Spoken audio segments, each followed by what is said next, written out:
दिसून येईल.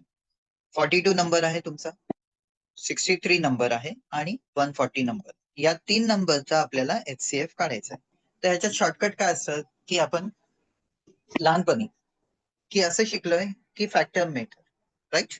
तर फॅक्टर मेथड येणारच आहे, त्या पद्धतीनेच करणार आहे, पण त्याच्यात आणखी काय शॉर्टकट करू शकतो. तर कधी HCF मध्ये नॉर्मली तुम्ही काय बघायचं, ऑप्शन्स बघायचे. ऑप्शन मध्ये सर्वात छोटा नंबर कोणता आहे? 7, राईट?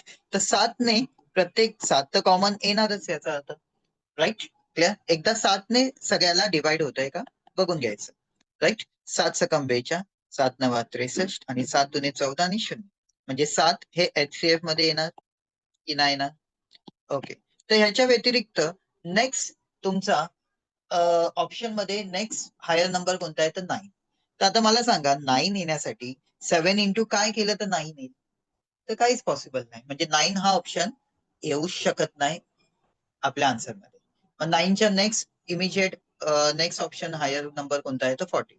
तर 14 येण्यासाठी इथे इंटू 2 करणार. मग 2 ला याला डिवाइड होत आहे, याला होत नाही आहे, राईट? याला होत नाही. याचा अर्थ तुमचा 2 पण येणार नाही. येते लक्षात? ओके. 2 ने सगळ्याला डिवाइड होत आहे, तरच तुमचा 2 हा कॉमन फॅक्टर आहे. म्हणजे 14 हा ऑप्शन पण आपला कट झाला. काही डाऊट इथपर्यंत? त्यानंतर 14च्या नंतर नेक्स्ट नंबर आहे 21, जो लास्ट ऑप्शन होतोय. तर 21 येण्यासाठी तुम्हाला इथे 3 ने मल्टिप्लाय करावं लागेल. म्हणजे 3 ने या सगळ्या नंबरला पण डिवाइड झालं पाहिजे. तर 3 ला याने होतंय, याने होतंय, पण याने होतंय का? नाही. म्हणजे याचा अर्थ 3 पण आपला ऑप्शन मध्ये मल्टिप्लाय इथे होणार नाही. म्हणजे राहिला कोणता नंबर? तर 7. So HCF will be here 7. Thank you so much.